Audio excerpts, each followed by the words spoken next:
Hey guys, welcome back to the Monster Bass channel. I'm Tyler Berger, and today I want to talk to you about the drop shot. And the drop shot is one of the most effective tools that we have as fishermen, whether you're just getting started or you're an advanced angler, to just go out there and get bites and catch bass. So today I just want to go over everything you need in order to set up a drop shot and then how you go about fishing it.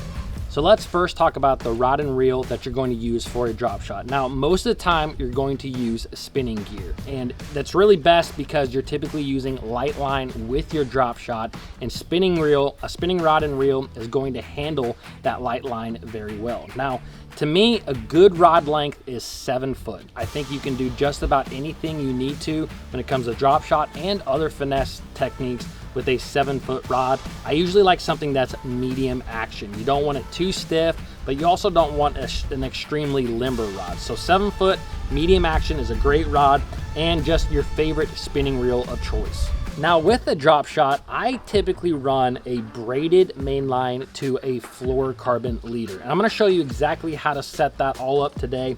I typically run 10-pound test braid, sometimes 15, but I think if you're just getting started, 15-pound braid is going to be good for just about all situations.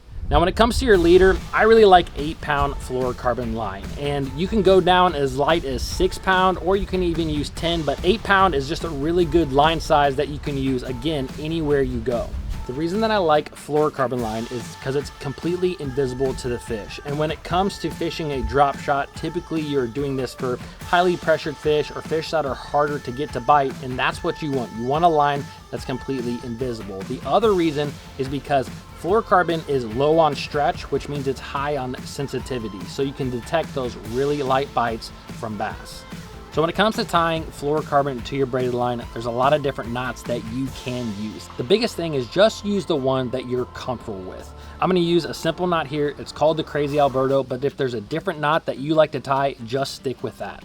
So once we have our knot tied, this is just a simple trick that I always do, but I'll kind of hold the line in my hand like this and actually just reel that knot all the way through, and I'll keep reeling it to the fluorocarbon line knot stops basically just before it goes into the reel. So that's the amount of line that I typically use. It's somewhere in that 10 to 12 foot range. So the next things you're gonna need for your drop shot is your drop shot hook and some sort of weight. Now when it comes to the weight, I typically actually use these cylinder weights. I really like the cylinder weights because they tend to just come through cover extremely well, whether I'm fishing grass, wood, or rock. So I almost always go with a cylinder weight. So when it comes to the hook, I'm just gonna go with a finesse hook, and we're actually gonna just nose hook our drop shot bait. So let's get the hook and the weight tied up real quick. I just used a simple Palomar knot to tie my hook on, and the key here is leaving a longer leader length. You can leave a foot, you can leave 2 foot. You're gonna take that leader and you're actually gonna put your hook like this where it is hook point up, and you're gonna stick your leader through the top part, hook point up, and bring it down.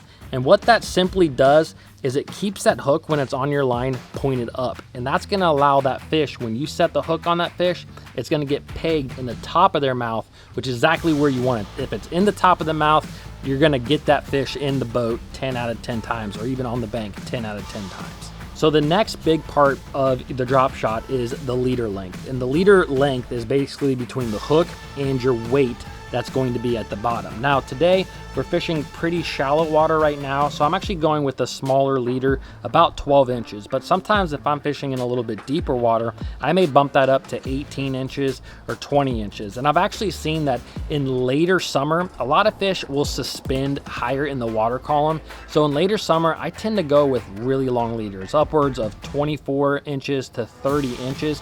And it just gets that bait off the bottom where fish are more likely to eat it.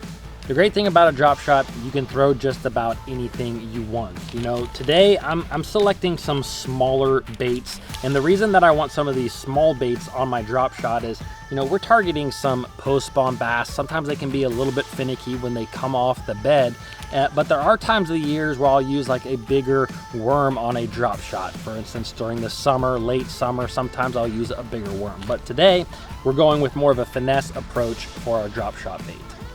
All right, so now that we got our bait rigged up, we got the whole drop shot setup complete, I want to show you real quick how to fish it. And the thing about a drop shot is that This tends to be a finesse technique. You know, we use it for pressure bass that are a little bit touchy, if you will. And so with that being said, I don't like to overwork a drop shot. I see a lot of guys when they use this bait, they're gonna cast it out there and they tend to really aggressively pop their rod like this. That's not what you wanna do. Again, we're fishing for bass that are a little bit touchy. And so what I typically do at the drop shot is I cast it out there. I actually most of the time just simply drag the bait across the bottom, kind of letting the plastic, the bait that's down there on that light line do all the work. Sure, I'm gonna pop it every now and then, but I'm not gonna sit there and just constantly twitch and pop it like this. Let that bait do the work, and that way you're gonna catch a lot more bass. Oh, I want the same one.